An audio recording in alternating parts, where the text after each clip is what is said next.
जी नाज़रीन, एक बार फिर हम आपके साथ मौजूद हैं और ये बात बहुत ज़्यादा देखी जा रही है कि मुल्क में माशी सूरत हाल की वजह से, महंगाई की वजह से और अपना लाइफस्टाइल लोग बेहतर करने के लिए दूसरे ममालिक जा रहे हैं और ऐसे ममालिक जा रहे हैं जहाँ पर उनकी कमाई भी अच्छी हो सके, उनका लाइफस्टाइल भी बेहतर हो सके। अच्छा, ये क्यों जाया जा रहा है? बेसिकली प्रॉब्लम ये आती है कि बेरोज़गारी या लाक़ानूनियत और सियासी सूरत हाल की वजह से भी जो है लोग यहाँ से जो है वो हिजरत करना शुरू कर देते हैं और कर रहे हैं। अभी मैं आपको सिर्फ एक सिचुएशन ही बताऊं कि जो है अब आप देखें कि 7 लाख से ज़ायद अफराद जो हैं वो रोशन मुस्तकबिल के लिए पाकिस्तान छोड़ना चाह रहे हैं और कई ज़्यादा जो है वो छोड़ चुके भी हैं। और आपको ये बताएं कि इस वक्त पासपोर्ट बनाने की सूरत हाल भी बहुत ज़्यादा है। अगर मैं इस पर आपको तकरीबन बताऊं तो पासपोर्ट के लिए रोज़ाना 45 से 50,000 लोग जो है अपनी दरख्वास्तें जो जमा कराते हैं और वो बाहर जाना चाह रहे हैं। अच्छा, ये सिचुएशन तो हो रही है, लेकिन इससे जो हमारा जो एजुकेटेड तबका है जब वो भी यहाँ से चला जाएगा और तो फिर आगे क्या होगा?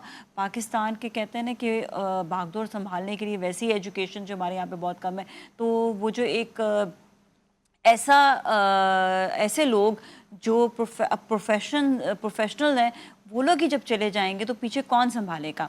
अब सिचुएशन जो है वो ऐसी आ गई है, किस तरह से जो है उनको रोका जा सकता है? क्या उनको मोटिवेशन दी जाए कि क्या हम उनसे जो है कहें कि वो बाहर ना जाएं या जा भी रहे हैं तो क्या होगा आगे? मतलब एक बहुत बड़ा एक क्वेश्चन है। तो हमारे साथ इस वक्त मौजूद हैं डॉक्टर जावेद इकबाल साहब जो आगाही भी देंगे, बताएंगे भी, और जो लोग हिजरत कर रहे हैं, जा रहे हैं, उसके बाद वहाँ पर भी क्या सिचुएशन होगी, कैसे वो भी वहाँ पे जाके हैंडल करेंगे, because it's not very easy अपने मुल्क को छोड़ना। अस्सलाम वालेकुम जावेद साहब, कैसे हैं आप? ठीक ठाक हैं? जी वालेकुम अस्सलाम, बहुत शुक्रिया। Thank you so much. आपने सुना तो कि मैंने अभी जो पूरी डिटेल्स जो हैं वो बयान की हैं। अब आप ये बताइएगा कि इतने लोग जब छोड़कर मुल्क चले जाएंगे तो फिर मुल्क का हक कौन अदा करेगा? कैसे जो है हम यहाँ पर अपनी भाग दौड़, कहते हैं ना, यंगस्टर्स प्रोफेशनल चलाएंगे, कैसे चलाएंगे आगे? जी बहुत शुक्रिया। देखो बेटा, इसका जो जवाब है ना वो बिल्कुल कोई स्ट्रेट फॉरवर्ड यस और नो नहीं है। आप मुझसे पूछे कि मुल्क से बाहर चले जाएं या ना चले जाएं, और मैं कहूँ चले जाएं या मैं कहूँ ना जाएं, जी जी, ये कॉम्प्लेक्स सवाल है। उसकी एक रीजन है। हमें ये देखना पड़ेगा कि आखिर लोग छोड़ के क्यों जा रहे हैं। 20 साल पहले क्यों नहीं जा रहे थे, 25 साल पहले क्यों नहीं जा रहे थे। देखिए, उसकी वजह यह है कि जैसे आप कहते हैं ना, मुल्क का हक कौन अदा करेगा, तो मुल्क अपना हक आवाम के लिए कब अदा करेगा? ये एक म्यूचुअल रिलेशनशिप होता है ना। अब आप देखें, पाकिस्तान के आप थाने में चले जाएं तो थाने में पाकिस्तान आपके साथ नहीं होता। आप इनकम टैक्स डिपार्टमेंट चले जाएं तो इनकम टैक्स डिपार्टमेंट में पाकिस्तान आपके साथ बेचारा मदद नहीं कर सकता, कमजोर हो गया है। तरीके से आप किसी दफ्तर में चले जाएं तो वहां पाकिस्तान से क्या मुराद है? पाकिस्तान से मुराद पाकिस्तान के उसूल हैं, पाकिस्तान के कवानीन हैं, पाकिस्तान का आईन है, और पाकिस्तान में जो ईमानदारी, इंसाफ है। आप किसी भी डिपार्टमेंट में चले जाएं, किसी भी शोबे में चले जाएं, तो वहां वो आदमी अकेला होता है और पाकिस्तान उसके साथ नहीं होता। तो मुझे बताएं, फिर कब तक वो बेचारा जो है अपनी फितरी मोहब्बत के बावजूद, जो कि हम सब का दिल धड़कता है पाकिस्तान के साथ, खुदा न खास्ता पाकिस्तान का एक मैच हार जाए तो हम रात को खाना छोड़ देते हैं, चाहे जाए कि पाकिस्तान को कोई नुकसान हो जी। तो ऐसा शख्स यकीनन कोई बहुत मजबूर हुआ होगा कि पाकिस्तान को छोड़कर जा रहा है। तो इसलिए इस सवाल के जवाब में हम सिर्फ एक मोटिवेशनल तकरीर करके लोगों को जज्बाती तौर पर यह कहकर नहीं रोक सकते कि भाई आप, ये पाक सरजमीन है, ये हमारा मुल्क है, माँ बीमार है, माँ बीमार हो तो छोड़ के नहीं जाना चाहिए। इन तमाम बातों से इसके मुकाबले में जो रियलिटी ऑफ द लाइफ है वो ये है कि यहाँ आहिस्ता आहिस्ता जिंदगी मुश्किल होती जा रही है, जिसकी वजह से वो तमाम लोग जो इमोशनली स्ट्रांग नहीं हैं, जिनकी एडवर्सिटी कोशेंट इतना डेवलप नहीं हुआ, और वो ये समझते हैं कि जिंदगी अल्लाह ने एक दफा दी है तो उस जिंदगी को क्यों ना बेहतर तरीके से गुजारा जाए, तो वो ट्राई करते हैं और उसके लिए कोशिश करते हैं। अलबत्ता अगर हम डीप डाउन इस मामले को देखें तो इसमें कोई शक नहीं है कि बाहर भी जिंदगी इतनी आसान नहीं है। बाहर भी एक कंटिन्यूअस स्ट्रगल है, लेकिन नौजवान जो है वो बैलेंस करता है ना कि struggle versus foreseeable problems back home, इन दोनों के दरमियान वो एक थोड़ा सा एक मुकाबला करता है, और वो ये समझता है कि मैं अपने फॉर्मेटिव ईयर्स ऑफ लाइफ के अंदर अपनी जिंदगी के 5, 7, 8 साल मुशक्कत के साथ अगर इन्वेस्ट कर लूंगा तो मेरी जो है आइंदा बहुत सारी चीजें सिक्योर हो जाएंगी। देखिए, लॉ एंड ऑर्डर सिक्योर हो जाएगा, मेरी फाइनेंशियल सिक्योरिटी हो जाएगी, बच्चों की एजुकेशन बेहतर हो जाएगी, हेल्थ की फैसिलिटीज बेहतर हो जाएगी।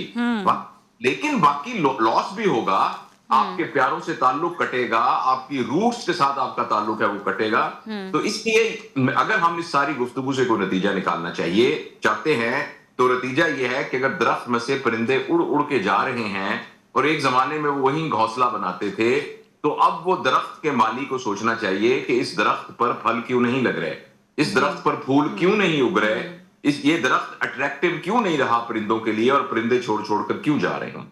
अच्छा, हुकूमत को इस वक्त क्या करना चाहिए? क्योंकि ज़ाहिर उनको वही वाली बात है कि अपनी इंसान की ज़िंदगी होती, किसी को रोक नहीं सकते, लेकिन क्या ऐसी चीज़ें ओवरऑल पाकिस्तान में होनी चाहिए कि जिसकी वजह से लोग ना छोड़ कर जाएं? क्या क्या चेंजेस की ज़रूरत है? बेटा, मैं आपको दिल की बात बताऊं, जब आपने जो ही कहा ना हुकूमत को क्या करना चाहिए, तो जो पहला लफ्ज मेरे ज़हन में आया था वो बहुत ही एक रूड लफ्ज था, लेकिन मैं रेजिस्ट नहीं कर पा रहा। तो अगर आप मुझे इजाजत दें और इसके सही मानों में समझा जाए, तो मेरे जहन में फौरन ये आया था कि शर्म करनी चाहिए। तो प्लीज आप इसको जो है ना एक पॉजिटिव सेंस में दीजिएगा। मेरा कहने का उसका मतलब ये है कि भाई, जो हमारा निजाम है वो दिन बदन नीचे होता जा रहा है। एजुकेशन सिस्टम नोज डाइव पे है, हेल्थ सिस्टम नोज डाइव पे है, law and order situation nose dive के ऊपर है, हुकूमत पर अवाम का इतबार खत्म हो गया है, इदारों पर इतबार खत्म हो रहा है।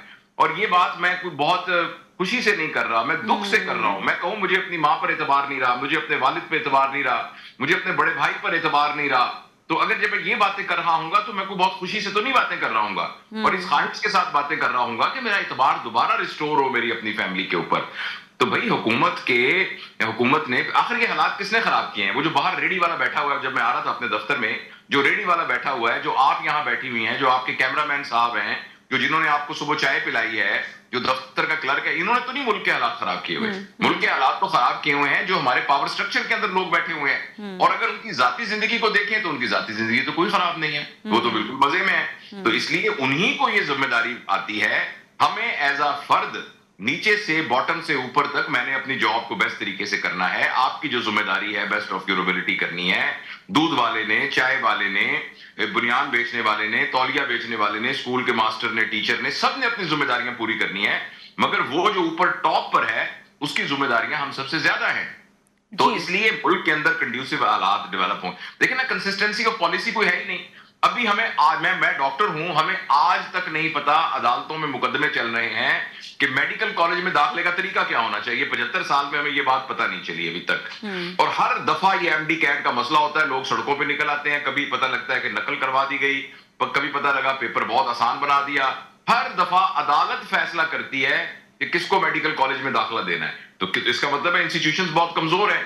ऐसे में आप जाके अमेरिका में आप रह रहे हो, किसी और मुल्क में रह रहे हो, ठीक है, वहां की कबातें अपनी जगह पर हैं, लेकिन आपको एक रूल ऑफ लॉ तो नजर आता है ना, एक तरतीब तो नजर, तभी तो हमारे हुक्मरान वहां भाग भाग के जाते हैं। मुझे ये बताएं, हमें सब कह रहे हैं, देखिए ना, हुकूमत किसकी है? जिसकी हुकूमत है वो तो, उनके घर तो बाहर है, तो वो खुद तो बाहर जा रहे हो, हमें कहते हैं ना ना ना, वतन से मोहब्बत में यहाँ रहना। हमारे जितने बड़े इदारों के हेड हैं, रिटायर होते ही टिकट पकड़ते हैं और यहां से बाहर निकल जाते हैं। और एक गरीब के बच्चे को, जो बेचारा जो है अभी उसने कंप्यूटर साइंसेज में मास्टर्स किया और उसको सऊदी अरब में एक जॉब मिल रही है, उसे कहते हैं कि नहीं, तुम्हें वतन से मोहब्बत होनी चाहिए और तुम्हें यहां रहना चाहिए, तो खुद क्यों नहीं रहते? मतलब वतन को इतना खूबसूरत और प्यारा और कानून के तहत जो सही होना चाहिए, और साथ साथ मेरिट का फुकदान, मतलब बहुत सारी चीजें इसमें आ जाती हैं। मेरिट का तो फुकदान बहुत ही ज्यादा।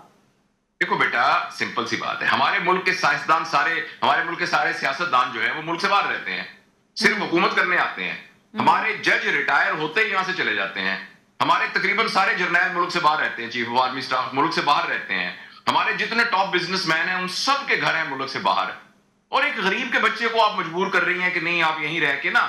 अच्छा, अब एक ये तो वो लोग जो जा सकते हैं बाहर, जिस तरह आपने बताया कि डॉक्टर्स हो गए, इंजीनियर्स हो गए, ये चीज़, लेकिन एक वो भी तबका है जो बड़ा फ्रस्ट्रेटेड है, वो जाना चाहता है। कई लोग हमें कांटेक्ट करते हैं कि किसी तरह से हमें बाहर के मुल्क भेज दें। जो लेबर तबका है वो भी बहुत ज़्यादा परेशान है और वो कहता है कि मैंने भी मुल्क से जाना है। देखो बेटा, मैं अगर हूं ना, मुल्क मेरा इख्तियार हो, तो मैं ये एक टास्क फोर्स बनाऊं, और उस टास्क फोर्स में पाकिस्तान में जहानत की कोई कमी नहीं है। हम ब्रिलियंट लोगों को जो कि इस काम के माहिर हों, उनकी एक टास्क फोर्स बनाएं कि किस तरीके से पाकिस्तान में बाइज्जत रोजगार क्रिएट किया जा सकता है। अब पता नहीं आपके पास टाइम इतना है कि नहीं। जी जी, मैंने आप एक दफा प्लीज एक प्लीज फ्रेम आप डिस्कस करें, बिल्कुल बात मैंने एक करें आप। दफा एक फ्रेमवर्क बनाकर एक दफा जब ये इस हुकूमत से पिछली हुकूमत को मैंने भेजा भी था। और वो फ्रेमवर्क ये है कि जैसे मैं आपको बहावलपुर की मिसाल देता हूं, बहावलपुर में जो जितने भी लोग रहते हैं, नादरा में उनका डाटा मौजूद है।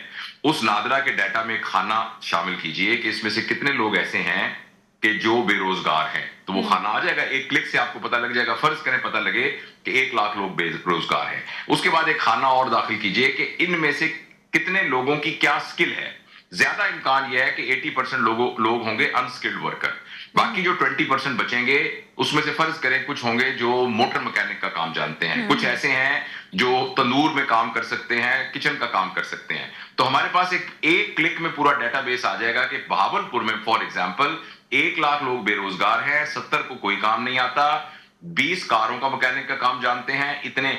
अब अगर जितने लोग स्किल्ड वर्कर हैं, टोयोटा और होंडा और किया और इस तरह की पाकिस्तान की बड़ी कंपनी को कहा जाए कि बहावलपुर में हम आपको 1 एकड़ जगह देते हैं, उस 1 एकड़ जगह पर आपको, उसमें आपको हम 10 साल तक कोई टैक्स नहीं लेंगे, आप अपनी वर्कशॉप बनाएं, मगर शर्त यह है कि इन 200 लोगों को उसके अंदर आप अकोमोडेट करें। आप प्राइवेट सेक्टर को जो फर्ज करें, एक जो फ्रेंचाइज हैं बड़ी गौर में, बड़े जो पीसी और फला, उनको कहें कि इस जगह पर बड़े अपने रेस्टोरेंट बनाएं, और ये जितने लोग किचन का काम करते हैं इनको आप अकोमोडेट करें बस, और बाकी हम आपसे टैक्स नहीं लेंगे 10 साल के लिए। जी जी इसी तरीके जो अनस्किल्ड वर्कर हैं, उसका बहावलपुर में एक इदारा हो जो कमिश्नर के अंडर काम करता हो, जिसमें उनको बेसिक स्किल सिखाई जाए, और बेसिक स्किल सिखाने के बाद हम ओवरसीज एम्प्लॉयमेंट कॉर्पोरेशन या जो हमारा ओवरसीज के मिनिस्ट्री है उसको कहें कि पूरी दुनिया में इनको मार्केट करें, ट्रेन करके इनको जहाज में बैठना आता हो, कमोड के ऊपर बैठना आता हो, दरवाजा खोलना आता हो, बेसिक इंग्लिश आती हो, 6 महीने में सिखा के, जिस तरह फिलीपींस वाले पूरी दुनिया में ओवरसीज फिलिपीनी वर्कर को पूरी दुनिया में मार्केट करते हैं, इन सबको पूरी दुनिया में मार्केट करें।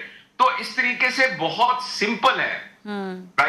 प्राइवेट सेक्टर को इन्वॉल्व किया जाए, उनको इंसेंटिव दिए जाए, और जो बेरोजगार यहाँ फिर रहे हैं।